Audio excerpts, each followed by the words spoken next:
So let's consider first of all the whereabouts and the text that are concerned.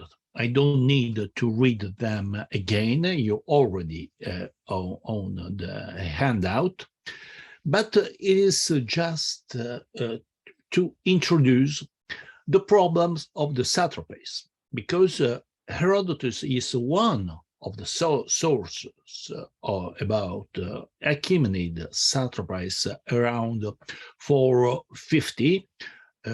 So all the dates, of course, are BCE. And in fact, this is not the only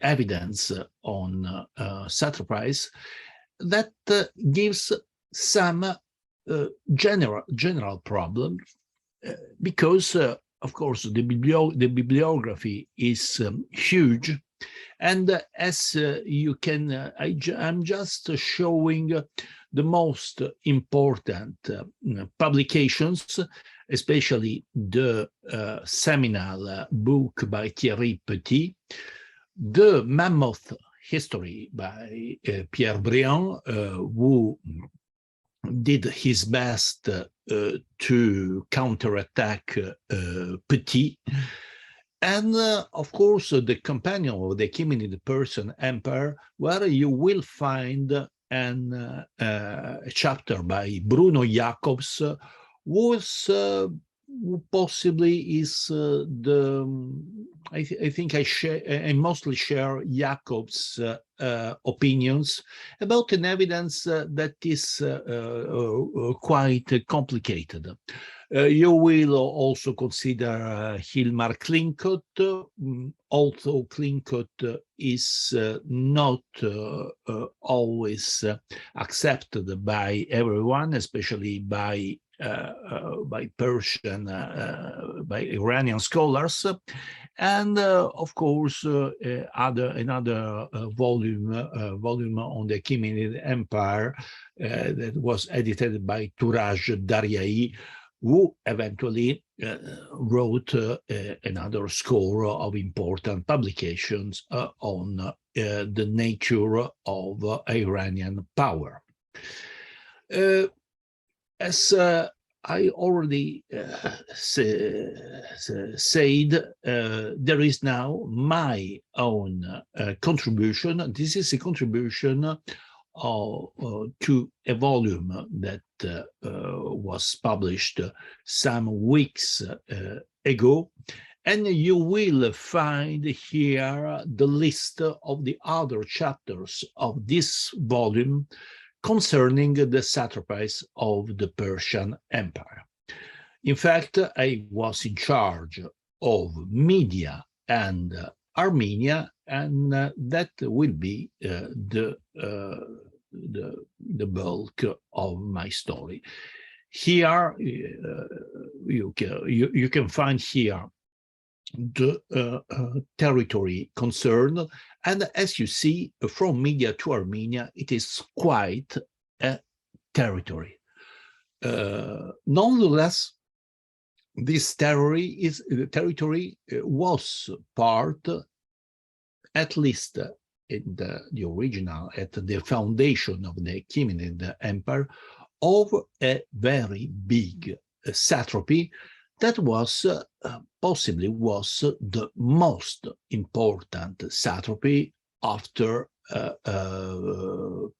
Persia, for a series of reasons, especially political.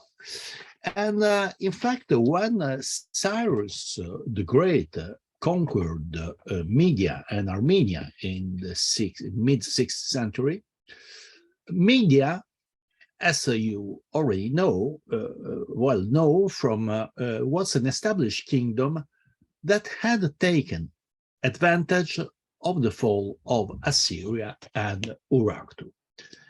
And of course, as you believe in Herodotus' good faith and not in the malignitas Herodoti, you also bout the interesting story of the Median Empire.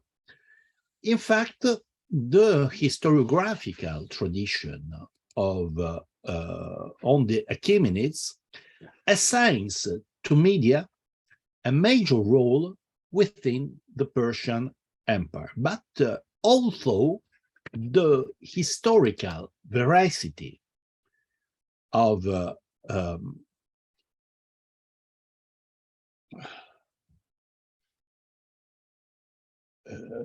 these accounts is now strongly challenged.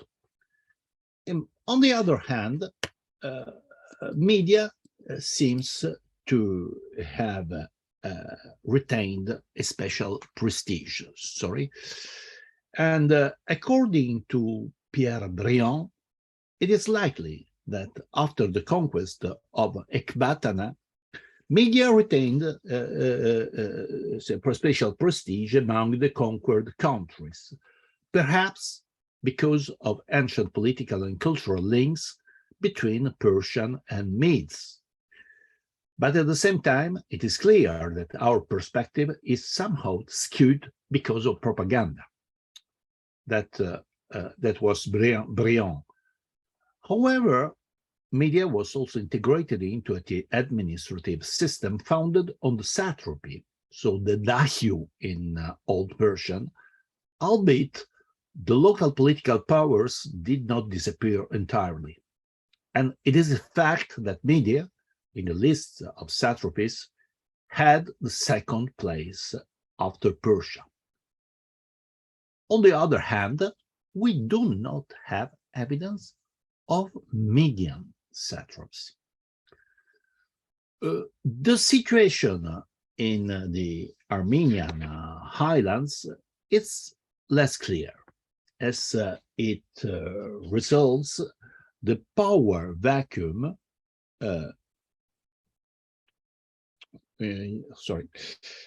left by the Urartians may have caused the emergence of local principalities. In any case, there is no need to maintain the traditional view of an intermediary Median empire, so Pake Herodotus, between Assyria and Persia, arguing that the Medes controlled all the Armenian highlands, even for a limited period. So, a partial survival of Urartu, Rollinger speaks of a Rechtsstaat, until the Persian conquest may not be excluded. Before and during the Achaemenid conquest of Armenia, the evidence is confused. The fall of Urartu left a power vacuum and may have caused the emergence of local principalities. On the other hand, later literary evidence seems to connect the beginning of the Armenian ethnogenesis during the period of the Achaemenid conquest. Well, you know, Herodotus also said that the Armenians were Phrygian colonists and so on. You know, Herodotus was living very far from these lands, and he never traveled to Armenia. And in fact, both Xenophon's Cyropedia and Moses Khorenatsis' History of Armenia provide us with evidence of some Tigranes. In Armenian, we call him Tigran. And according to Xenophon, Tigran was the son of an unidentified Armenian king, so-called the Armenian, with whom Cyrus was already acquainted. In fact, Tigran was his hunting companion. As Armenia did not send the tribute to Media, Cyrus had waged war against Armenia by order of his maternal uncle, the Mede Cyaxares, and attacked Armenia from the plains, whereas his lieutenant Chrysantas, a Persian peer, captured the Armenian king in his mountain refuge. Xenophon, who had direct knowledge of Armenia from his own Anabasis, highlights in the Satrapedia the position of Armenia, that was located on the edge between the wilderness of the mountains and the civilization of the highlands and plains.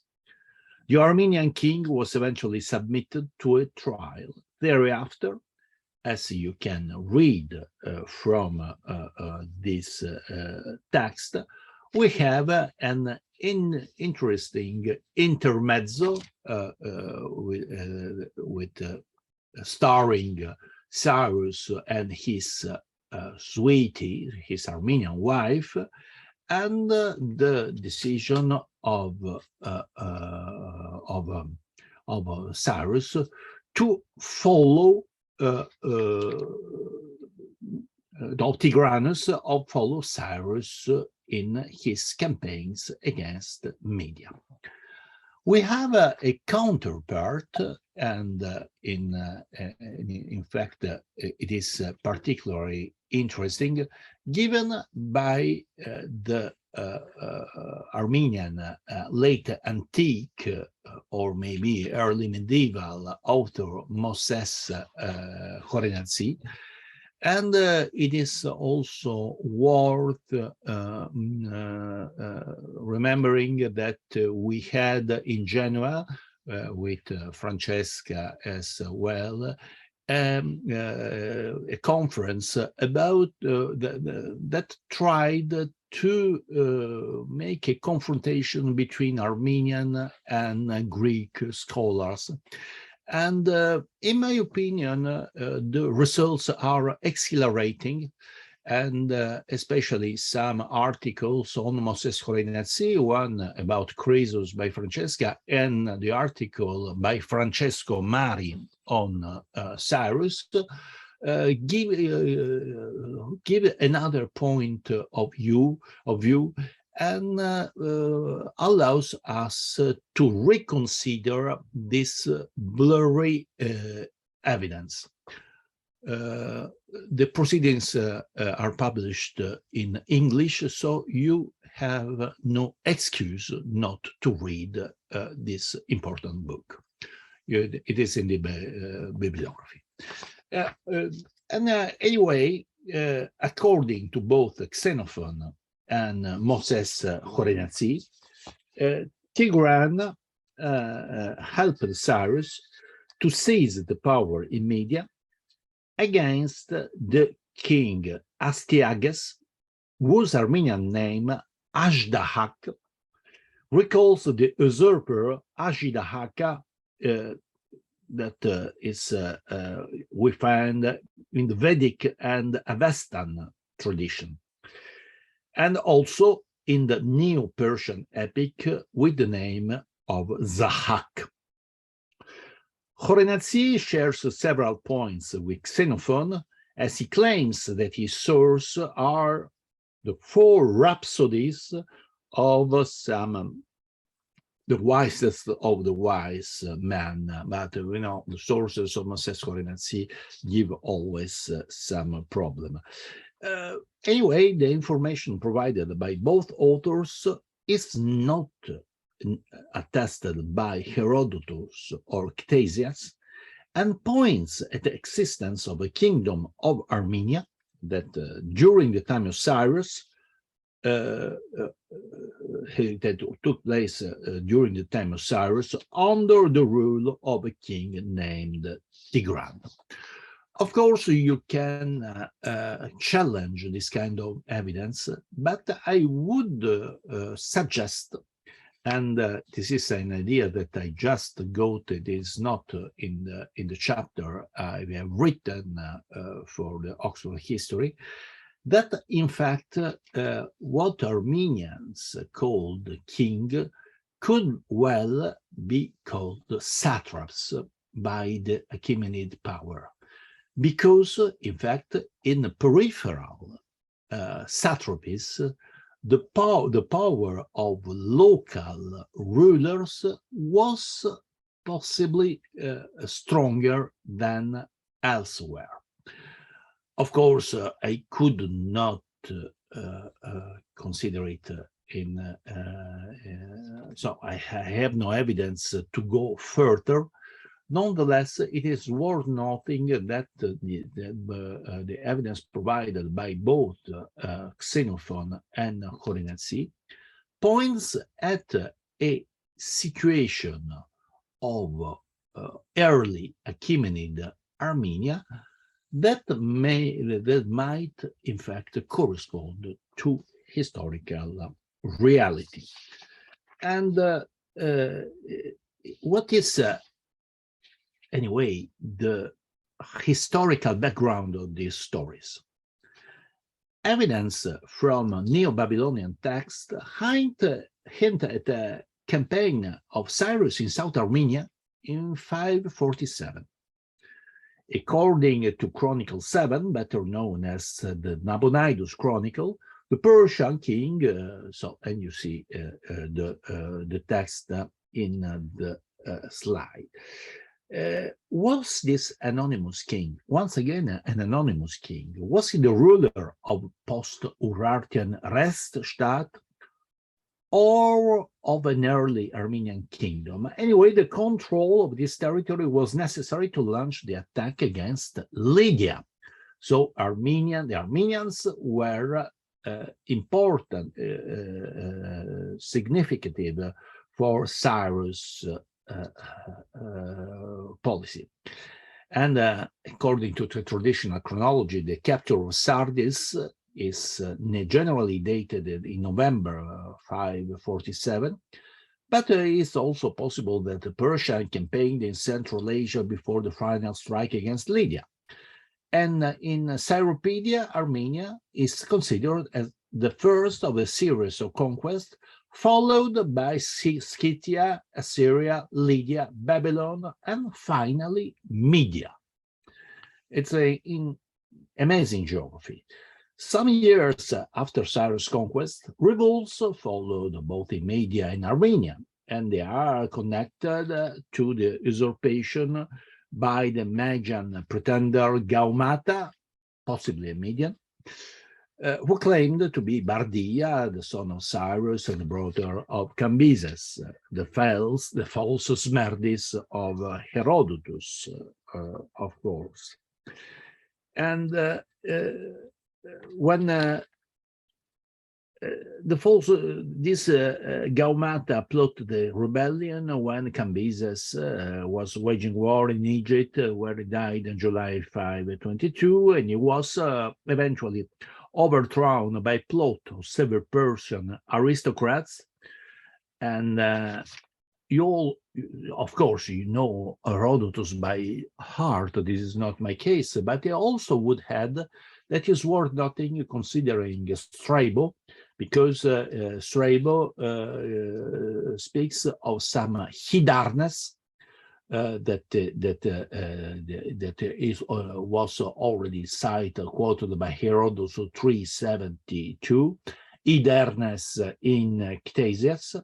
This is, of course, a Greek rendering of Old Persian Vidrudna, and he was one of the Darius generals who waged war in Babylon. And all the evidence is, of course, that is attested by this inscription that was not very easy to read. Actually, it was impossible to read, and it was, and as you already know, is what was put is a trilingual inscriptions in the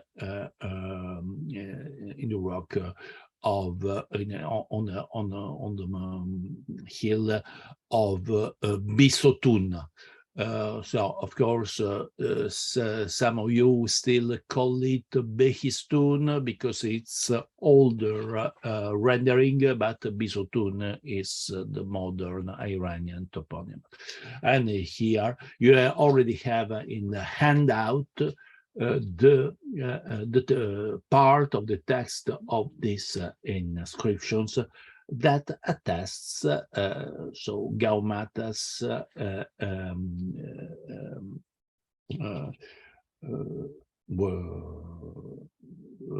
battles and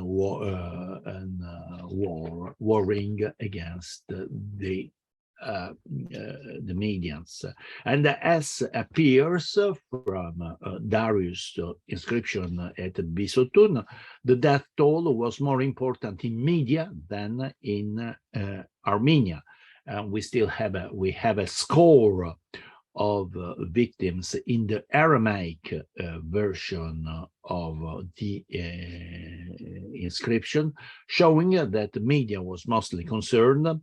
And as Turaj Dariai argues, it appears that Armenians, by working with Darius, were not only able to crush the Medes, but were also able to crush the Urartians in Armenia. Hence, the old powers, the Medes and the Urartians, gave way to the new powers in the region, the Persians and the Armenians.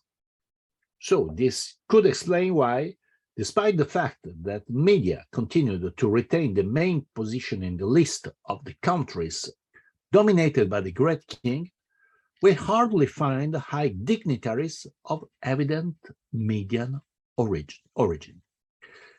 Nonetheless, the evidence is scarce, less than clear, and this could also explain why the delegates from Armenia and Cappadocia in the reliefs of Naksh Rustam wear a Median dress. This does not necessarily give evidence of a Median Scythian upper class of local rulers, as Vogelsang claims. But you know, when there is no evidence, as you say it in English, in plain English, se non è vero è ben trovato, with British accent, of course. After all, Strabo observed in the 11th book of his geography that the costumes of the Medes are very similar in those of the Armenians, given the proximity of the territory. They say, however, that the Medes taught the Armenians, and before that, the Persian rulers who had taken their place in the control of Asia.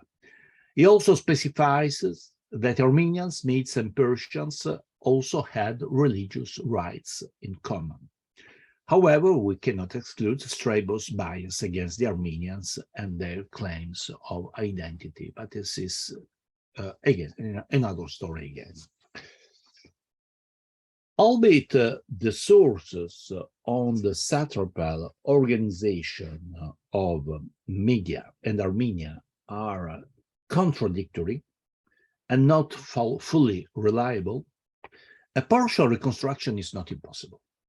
The organization of the dahu, so the technical term for satrapy in Old Persian, did not always mean a total lack of autonomy. And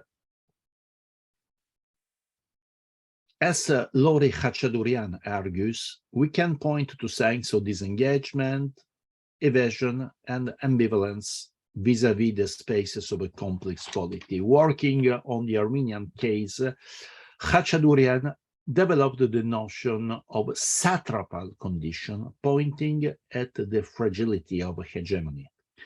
This approach may be helpful to understand the development of the Achaemenid power in Media and Armenia. There is only one problem. We have archaeological evidence from Armenia, because so the excavations were particularly fruitful. On the other hand, we have very scarce evidence from Media, and the most active archaeologists working in Media, Dr. Malek Sadeh, has some particular point. He tries to look for Medians everywhere, and Herodotus is one of his main little helpers. In fact, Cyrus the Great seems to have created a great satrapy of Media, which held a special position within the empire. The Median satrapy included Media, Armenia, and the territory of the Cadusi, located in Gilan. And according to Bichla, this fits in with the conception of an immediate neighborhood of the Armenians with the Medes.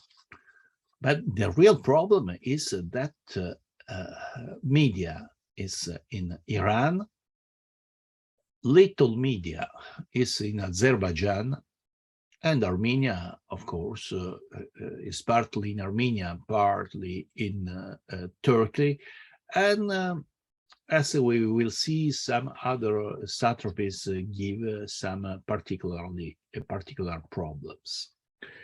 So, on the other hand, Xenophon's reshaping of Cyrus' military operations in the Cyropedia seems to convey the idea of clearly drawn borders between Medes and Persians, Medes and Armenians, as well as Medes and Assyrians. However, references to natural boundaries, such as rivers and mountain ranges, are largely lacking. According to Xenophon, Cyrus chose his first son, Cambyses, as his successor and appointed him satrap of Greater Media, satrap of Greater Media. His second son, Tanaxoxares, that in Darius' Bisotun inscription is Bardia. And this was apparently honorable, yet not too demanding charge, according to Xenophon. But this is contradicted by the uprisings in Armenia and Media, attested by the Bisotun inscriptions, where Darius considers these facts as what has been done by me in Media. In any case, the inscriptions of the great kings regularly name Persia together with Media, possibly because of their ethnic and linguistic closeness. Further on, the classical sources often use the terms for Media and Median as synonyms of Persia and Persian, and a sort of dynastic shift. The later Armenian literary tradition recorded a list of kings from Cyrus to Alexander, and on the other hand, we have evidence of several Achaemenid satraps in the Armenian lands. Therefore, we can imagine the institution of satrapies at an early stage, possibly the very beginning of Achaemenid rule. According to Thierry Petit, the Armenian satrapy included all the Sub-Caucasian region, from the Black Sea to the Caspian, possibly including a large part of Cappadocia.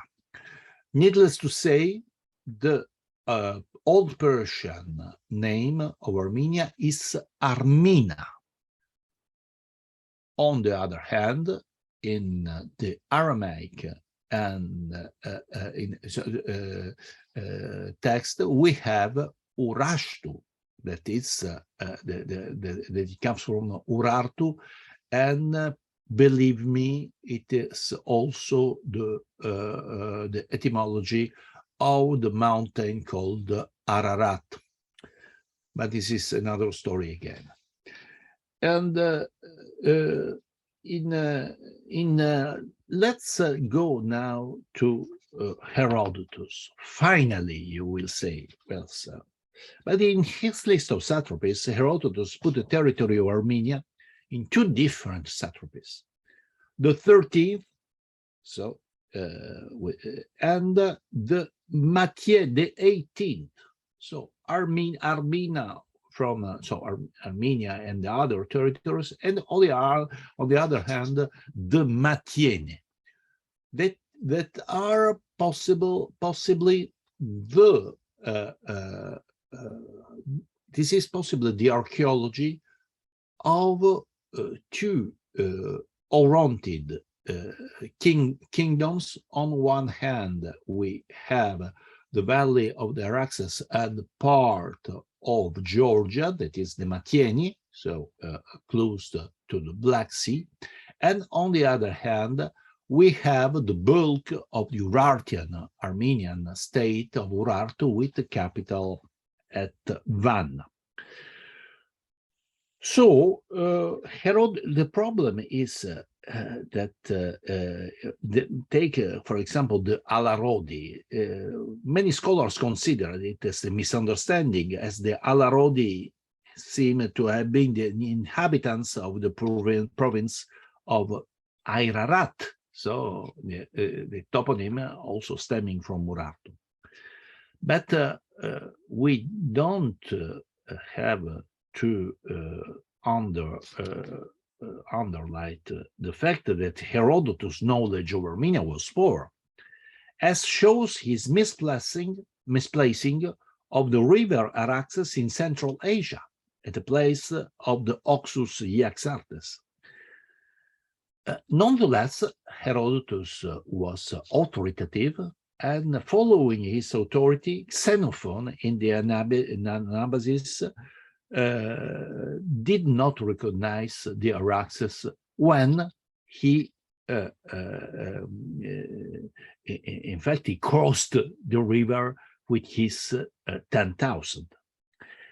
And in fact, they believed it to be the river Phasis, possibly misled by the Armenian toponym Basian.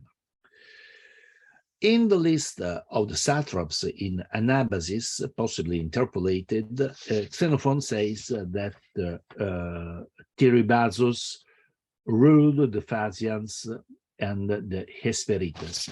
However, in the trilingual inscription of Persepolis, Xerxes presents an expanded list of the lands of the empire, where, rather oddly, Armina comes between Arachosia and Drangiana. The etymology of Armenia is not completely explained. Maybe there is a relation with a late Urartian prince called Aramu. Other scholars suggested that it was an exonym created by the Maids after the name of an Urartian prince, Erimena. But a question rightly highlighted by Roberto Danna is still open. How deep were the contacts of the Achaemenids with the remnants of Urartu? As Roberto Danna argues, it's not possible to exclude the hypothesis that some cultural features that are generally believed to have been Urartian and to have fed into Achaemenid culture really originated from other cultural areas such as Assyria, Babylonia, or Elam. In fact, the most likely possibilities of contact may be dated under the reigns of Darius I and Xerxes. And as far as we know, during Persian rule, several Urartian sites were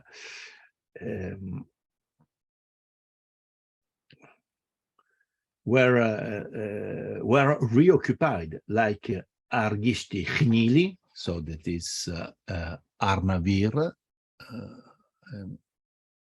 we are here, Erebuni, so near Yerevan, and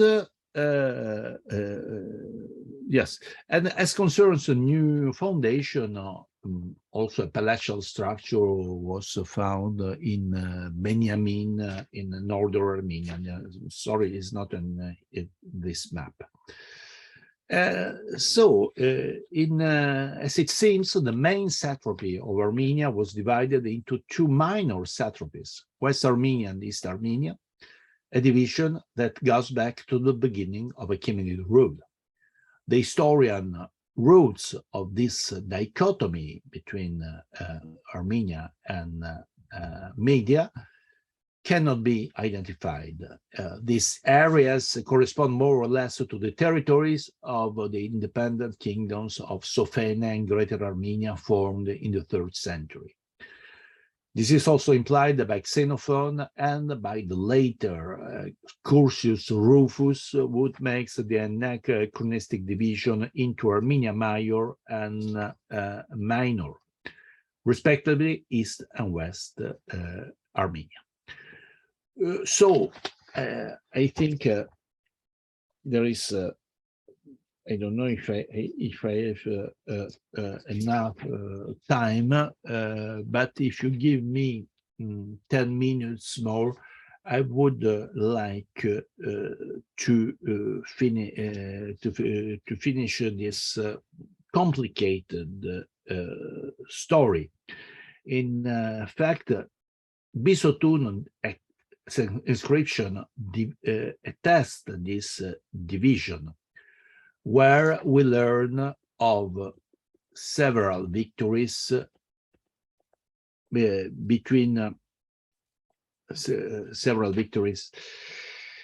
and of rebellious Armenians, contemporary to the rebellion of the Fravartish. Darius eventually dispatched one army against West Armenia and one army against East Armenia, and the borders of West Armenia are considered the Caucasus, West Euphrates, and the Black Sea. As for East Armenia, the southern border was the river Kentritas, present-day Botançay in Turkey, and the Euphrates marked the border with Cilicia, as Herodotus says. When the leader of the Ionian revolt, Aristagos of Miletus, I'm coming back to your comfort zone, went to Sparta asking for help, and he showed to King Cleomenes a bronze tablet on which the periodos of all the earth was engraved, possibly some reference to Hecateus, by showing to the Spartans how rich were the people of Asia Minor. Aristagoras wanted to convince them to attack the country and become masters of all Asia. In the Periodos, the Armenians are another people rich in flocks, located next to Cilicians and before the people called the Matienoi. Matiene was located between the lake Urmia and the source of the Little Zab. After the height of this Periodos, possibly elaborated from Hecateus, Herodotus passed to describe the royal road. You have it in the handout, the boundary of Cilicia and Armenia, and so on and so on. And in another minor satrapy, belonging to the main Armenian satrapy, was the region of Colchis, taken during Darius' campaign against the Scythians in 513, 512.